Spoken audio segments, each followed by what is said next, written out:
gentlemen, Nick here, and welcome to my ranking of the Dracula 2020 miniseries episodes. So I'll be ranking all 3 episodes, which actually do have titles. I just forgot to give them in the reviews. Might have to re-record a quick couple seconds for each to name the titles and edit those in. So anyway, but the episodes are The Rules of the Beast, which is episode 1, The Blood Vessel, episode 2, and The Dark Compass, which is episode 3. I think that's right, Dark Compass. So, yeah, on to the ranking quickly. Number 3. This one easily is my least favourite. However, it is probably the closest episode of the series to the original novel, and the closest that you're going to get to the most faithful adaptation. Episode 1, The Rules of the Beast. Yeah, I thought it was a bit of a slow episode, but despite the pacing and taking its time, I thought it was very well written and very well performed, and lots of great practical and visual effects and some stunning visual cinematography. I swear that cast was the same one they used in Avengers Age of Ultron for the Hydra base, and later where Ultron hid out, possibly at Sokovia. But I'm not certain. It could be somewhere else. But you know, I thought it was a good episode. I would have had a better time if I was more well. Still a bit unwell, but felt better, much better watching episodes 2 and 3 the day after than I did with episode 1. But I thought it's a good episode anyway. Thought it was good, and pretty good ending as well.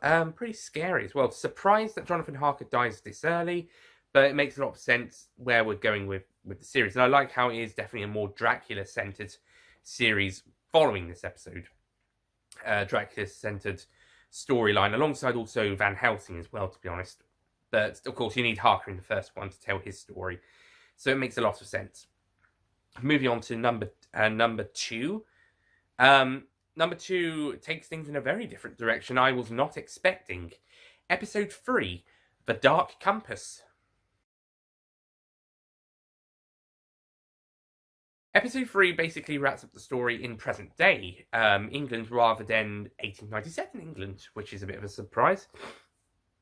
But the final fight against Dracula with Van Helsing and a Jonathan-esque character in the form of Jack, as Dracula tries to take Jack's friend Lucy to become his best bride, his greatest bride. It takes him 500 years to make the best bride, as he claims.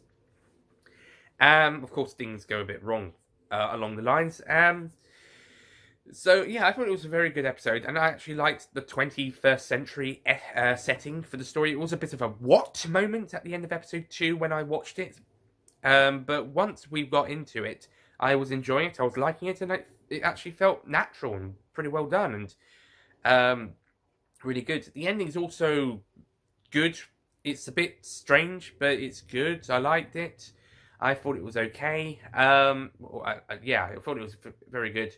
Still,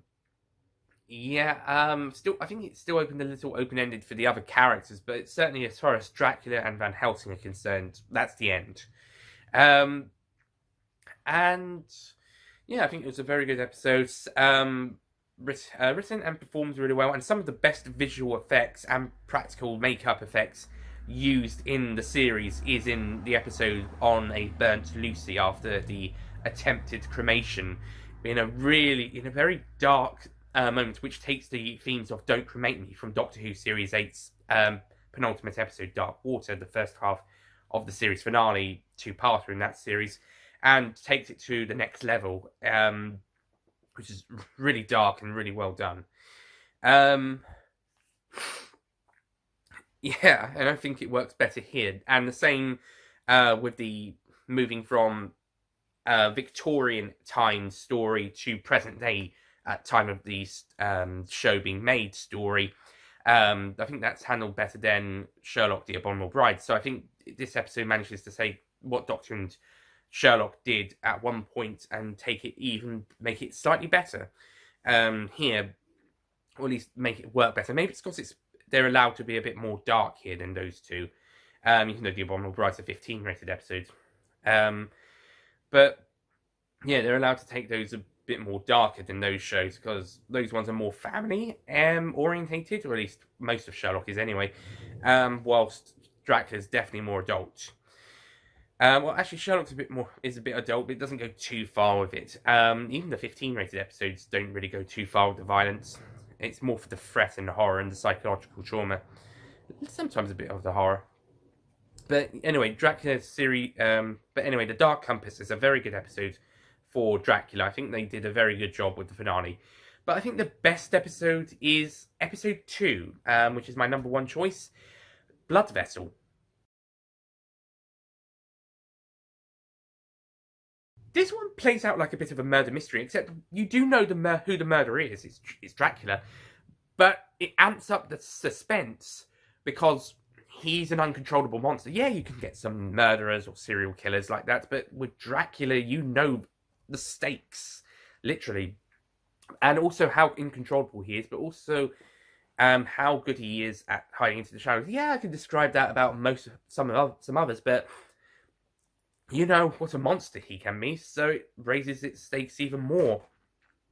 And he does a really great job, not to mention some great supporting characters. Even though Dracula says don't get attached to any of them, I still can't help but at least liking most of them, at the very least. You even do get a little attached to some of them. Like this cabin boy we follow throughout the story, he becomes one of the 2 survivors of the shipwreck besides Dracula. But he's really great, and I, of course, love Jonathan Harris and Sacha Dhawan in their roles, who both of them sadly die, with Harris's character becoming a hero, sacrificing himself to stop Dracula, or at least attempting to stop Dracula. Also, I think the conflict between Dracula and Van Helsing comes to its peak in this episode. It had a bit in the last episode, and it's a different Van Helsing in the next episode, but it comes full circle there. But I think the relationship is at its peak in this episode. Or at least once we realise that it's Van Helsing in room number 9, though the story and chess game inside their head that they're talking about and playing is also very good stuff. And I think cutaway to those bits is a little less jarring than the ones in episode 1, but I think episode 1's handled it well. But I think episode 2 handles it better. There isn't such a thing going on in episode 3. It's a bit more of a linear story, mostly.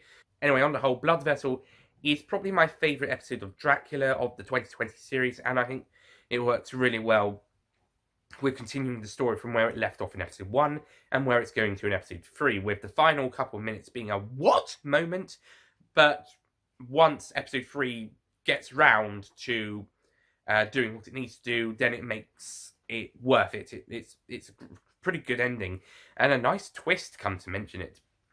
So yeah, that's my ranking of Dracula 2020 miniseries and the episodes in it. To recap, number 3 is episode 1, The Rules of the Beast.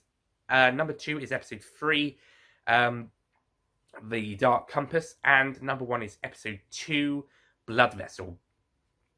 And also, comparing to the War of the Worlds and Christmas Carol mini-series rankings, the number of episode rankings, the ranking here is very similar to the War of the Worlds episodes, with number 3 being episode 1, number 2 being episode 3, and number 1 being episode 2. However, I think the 3 episodes of Dracula are stronger than the War of the Worlds episodes. I passed War of the Worlds episode 1 as a 5 out of 10, whilst Dracula's was a 7.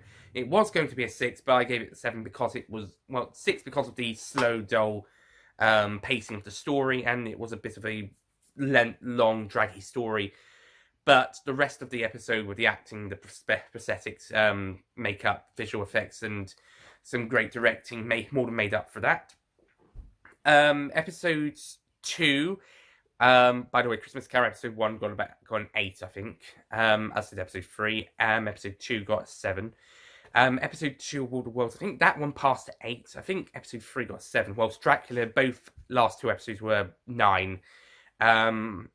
I think at least episode 3 was a 9, I think, or was it an 8? I think I decided to give it a 9, actually, because I enjoyed it. I thought it was a very satisfactory ending. So on the whole, for me, I think Dracula is the best of these 3 miniseries I've watched, with War of the Worlds being my least favourite.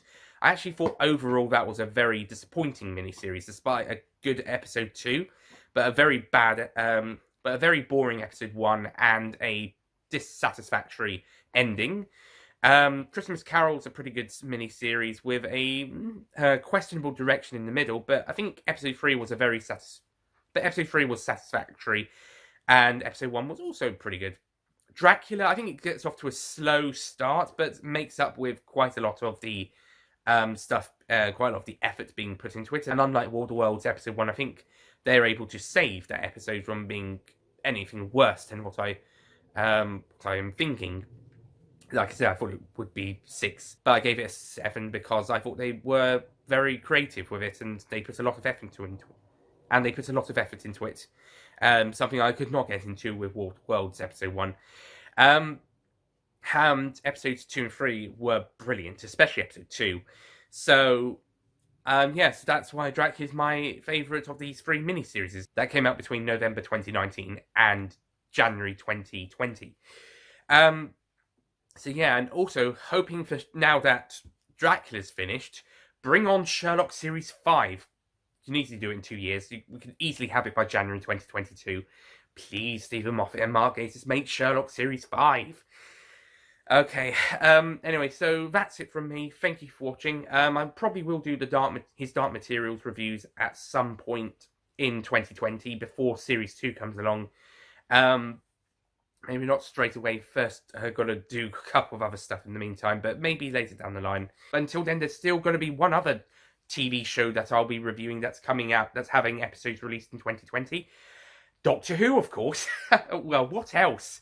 Doctor Who Series 12 reviews will continue. Time recording, I've still got to do Orphan 55, but at the time of it coming out, Orphan 55 might already be out. If not, then... and maybe also Nikola Tesla's Night of Terror, which at time recording is still 2 days away from broadcast. But that one might also be out as well, maybe by this point, or about to go out, or coming up. And that will be a Whoniversal's review with a main channel link. Anyway, that's it from me. Thank you for watching. I'll see you guys next time for either Doctor Who reviews or whatever else comes up. Like I said, I'll do his Dark Materials later in the year for Series 1 before doing Series 2 reviews when that comes around. That's it from me. I'll see you guys next time. Goodbye.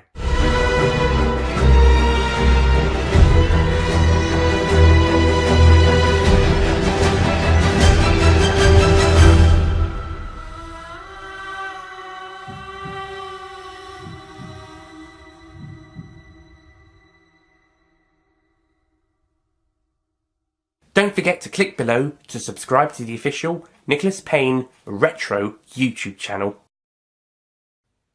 The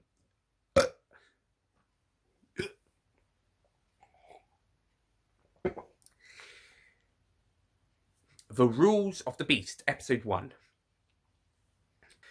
Then Episode 1, on the Wednesday,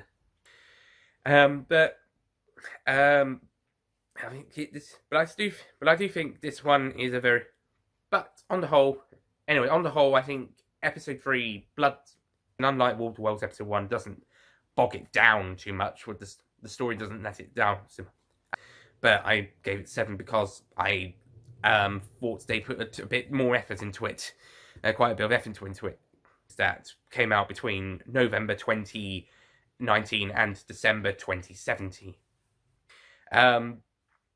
But anyway, that's it from me. Thank you for watching. I'll see you guys next time. Goodbye.